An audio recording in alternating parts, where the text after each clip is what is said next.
Now this is a sight you don't see very often in West Virginia. People ice fishing.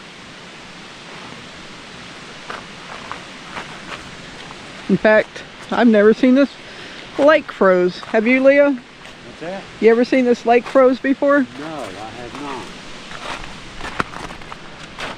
That is cool. Dudes out there fishing. They're brave because it's like 60 today and they're sitting right on that. I wouldn't trust that ice.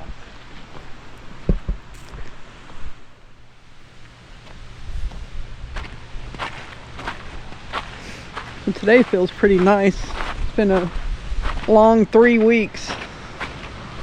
Here, ice on the ground is slush. Yeah. Ain't no way I'd get out there on the middle of that lake. Sit there fishing. I wonder if they caught anything. I don't know. Some polar bears. Wow, this is so weird. Little rocks on top Look of at the this. ice. Here, you can see where people's made holes to fish. There. Yeah. Here. Huh. There's footprints walking out on it. All kinds of footprints Wow. walking out on the lake.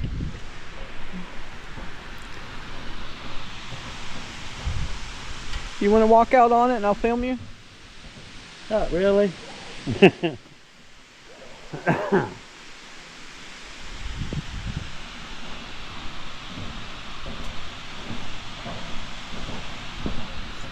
Pretty neat. That's where I'd fish right there.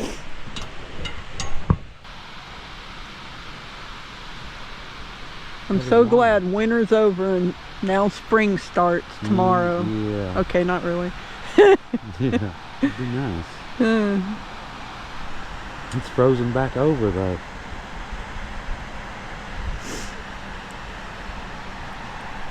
Look at that. You just up walking around on it. Got water, a lot of water on top of the ice too. Wild to see it froze over like that, ain't it? Yeah. I wish I'd known we could have came up here and ice skated. Yeah.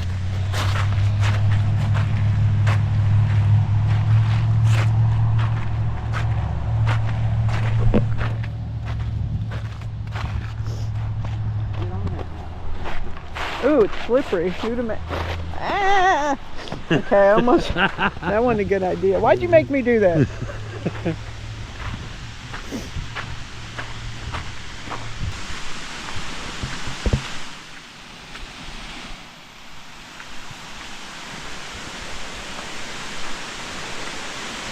Alright, well, we just wanted to show you guys the frozen Laurel Lake because we'll never probably see this again.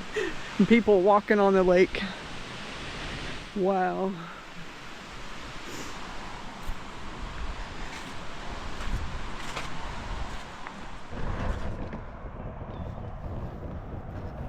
Well, hello everyone, and welcome to the channel.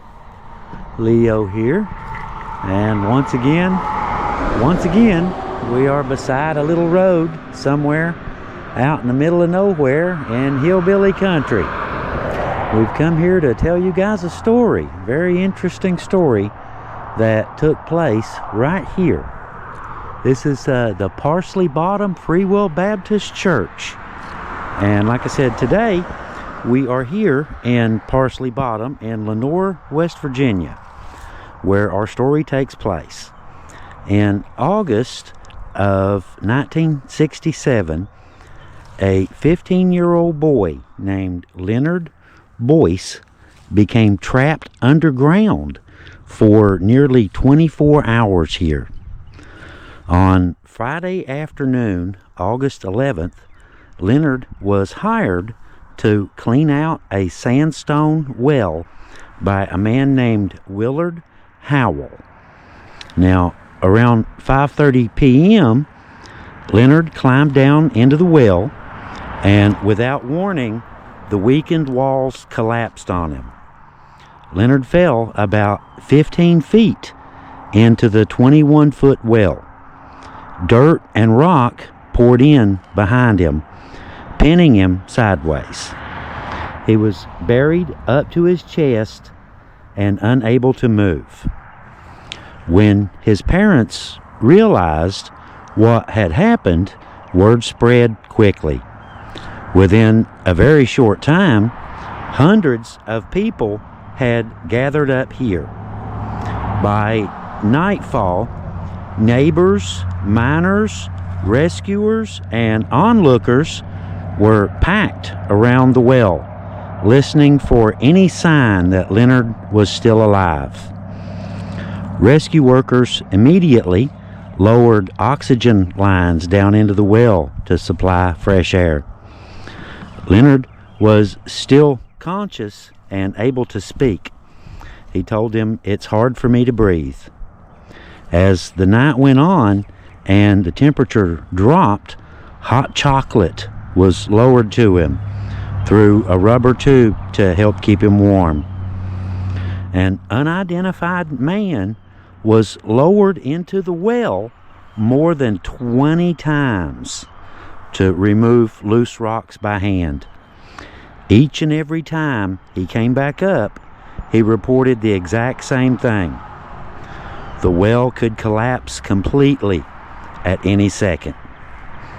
As rescuers dug from above, the ground caved in again, and then again. The second cave-in buried Leonard nearly up to his neck. The danger was constant, not only for Leonard, but for everyone trying to reach him. Rescue teams from multiple agencies responded: state police, sheriff's deputies, and the Williamson Fire Department, and members of the Island Creek Coal Company Underground Rescue Squad arrived on scene. Many of the men digging were coal miners, experienced in underground work, but even they moved carefully, knowing that one wrong scoop of dirt could be fatal for young Leonard. Trenches were dug alongside the well, some more than halfway down its depth. Heavy earth-moving equipment was brought in here to stabilize the ground. A temporary wooden hood was built over top of Leonard's head inside the well to protect him from falling rocks. Doctors were called to the scene as Leonard grew increasingly exhausted. His chest was compressed and his legs were buried. From underground, he pleaded, "Tell them don't stop," and at times said, "I want out. Hurry, get me out." Witnesses said that he remained remarkably calm considering the situation he was in. Leonard's parents stayed very close through the night. His mother later said she was afraid that if rescuers pulled too hard, the well would collapse and kill him instantly. Because the ground was too unstable to pull Leonard straight up, rescuers changed their approach. They began digging a diagonal tunnel towards him from the side, inching by super careful inch, getting closer. Early on Saturday morning, workers digging toward Leonard heard a rumble, and moments later, the well collapsed again. The wooden cylinder and Leonard's safety helmet had just saved his life, for now. By Saturday afternoon, the diagonal tunnel finally broke through. At 5:07 p.m., nearly 24 hours after he fell in, Leonard Boyce was reached and pulled free from what almost became his grave. He was carried out on a stretcher, surrounded by exhausted rescuers and cheering onlookers who had twice reached him before being forced back by cave-ins to start over. As he was taken away, Leonard told them, "I'm all right. My right shoulder hurts a little, My legs are a little numb, but there's feeling in them. Leonard was taken to the hospital where doctors found severe frostbite on all 10 toes, but no broken bones. His heart and lungs were in good condition. Rescuers said they were amazed that he had survived his ordeal. Leonard later said simply, "Thank the Lord, it's over. I'm going to sleep for 10 years." Interesting story. Without further ado, I suppose, guys, we will see you guys on the next little adventure, on the next little trip. See y'all later.